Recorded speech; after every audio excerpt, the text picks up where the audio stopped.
संजय राऊत के कारण मॅच मी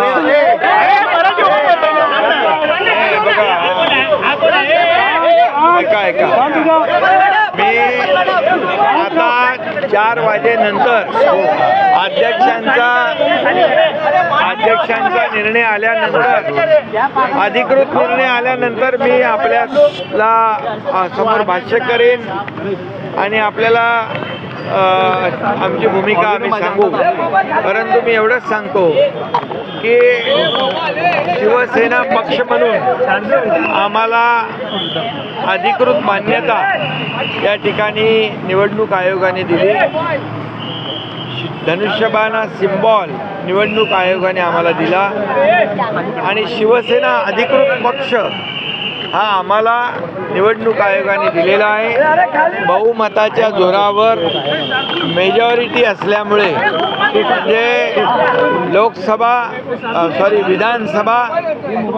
विधानसभेमध्ये 67% बहुमत आमच्याकडे आहे आणि लोकसभेमध्ये 75% बहुमत आमच्याकडे असल्यामुळे निवडणूक आयोगाने पूर्णपणे आम्हाला अधिकृत शिवसेना पक्ष म्हणून रेकग्नाइज केलंय, सिम्बॉलही आम्हाला दिलेला आहे। त्यामुळे मला वाटतं त्याचबरोबर काही लोक यामध्ये मॅच फिक्सिंगचा आरोप करतात।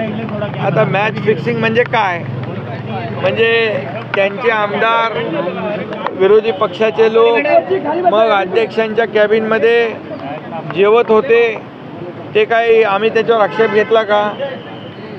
असा कुठलाही आता त्या दिवशी अध्यक्ष माझ्याकडे आले, ते अधिकृत त्यांच्या वाहनातून आले, अधिकृतपणे आले, रात्री लपून आले नाहीत, दिवसाच्या उजेडामध्ये आले आणि त्यांच्या मतदारसंघामध्ये जे काम सुरू आहे कोस्टल हायवेचं, मरीन ड्राईव्हचं मी स्वतः विजिट केली होती आणि काही विषय जे आहेत त्यांच्यावर ते आमदार आहेत त्यामुळे त्यांचे जे काही कामं मतदारसंघातले असतील इतरही काही विषय होते आणि अधिकाऱ्यांच्या सोबत ऑफिशियल बैठक झाली, लपून छपून बैठक झालेली नाही। त्यामुळे जे लोक चोराच्या मनात चांदणं असतं, लपून छपून बैठका करणाऱ्या अंधारामध्ये आम्ही त्या करत नाही।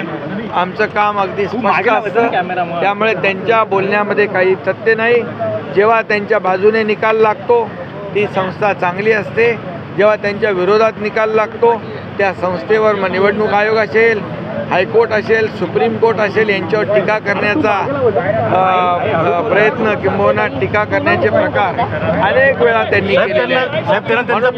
सांगतो मेरिटवर, या सर्व मेरिटवर अध्यक्ष महोदयांनी आमच्या बाजूने निकाल दिला पाहिजे, मेरिटवर निकाल दिला पाहिजे। कारण पक्ष आम्ही आहोत, धनुष्यबाण आमच्याकडे आहे आणि सुप्रीम कोर्टाने देखील या सरकारला जेव्हा राज्यपाल महोदयांनी बोलावलं, ते जे घटनाबाह्य सरकार म्हणतात त्यांना मी सांगू इच्छितो, घटनाबाह्य ते लोक आहेत।